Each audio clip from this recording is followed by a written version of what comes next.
बिस्मिल्लाहिर्रहमानिर्रहीम। अस्सलाम वालेकुम। आज मैं बना रही हूँ आलू बुखारे की चटनी, जो शादियों में बनती है। वो चटनी इतनी मज़े की होती है, इतनी टेस्टी होती है, रमज़ान में भी काम आएगी।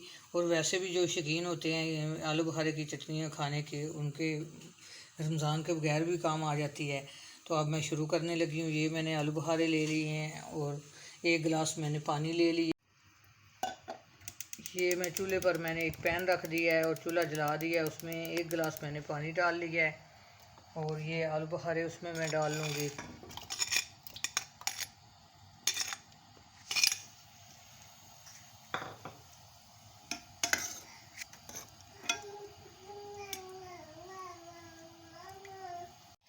ये देखें, पानी को बॉयल आ गया है, ये अच्छी तरह पक जाती है। अब इसको 3-4 मिनट में पका के फिर इसमें मैं चीनी डालती हूँ।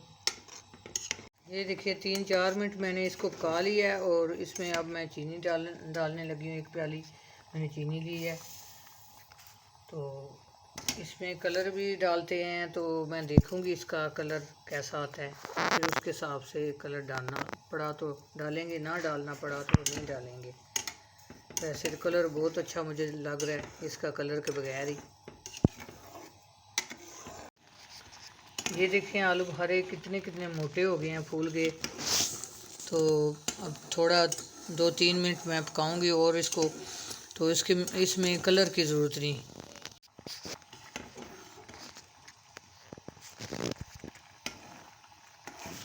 ये देखें चटनी जो है वो पक गई है। अब मैं चूल्हे से इसको उतारने लगी हूँ। तो ये मैंने 4 मगज़ ले लिए थे, ये मैं डाल रही हूँ इसमें। तो कुछ मैंने 4-5 मैंने बादाम ले लिए थे, उनको पानी में मैंने भिगो दिया था, उनका छिलका उतार लिया था, वो भी मैं डाल रही हूँ। तो ये टोटली ऑप्शन है, इसको ना डालें तो कोई ज़रूरत नहीं है बादाम का, ये तो मैं वैसे ही डाल रही हूँ। अब मैं इसको उतारने लगी हूँ, चूल्हा मैं बंद करने लगी। ये देखें कितनी मज़ेदार आलू बुखारे की चटनी कितनी जल्दी बन गई और कितना प्यारा इसका कलर आया। इसमें मैंने कलर भी नहीं डाला, तो थोड़ी सी चीज़ों से जल्दी जल्दी बन गई है। इसी तरह आप भी बनाएं, इसी तरह आप खाएं। मेरी रेसिपी ट्राई किया करें, लाइक किया करें, शेयर किया करें, सब्सक्राइब किया करें। अपनी दुआओं में याद रखना। अल्लाह हाफिज़।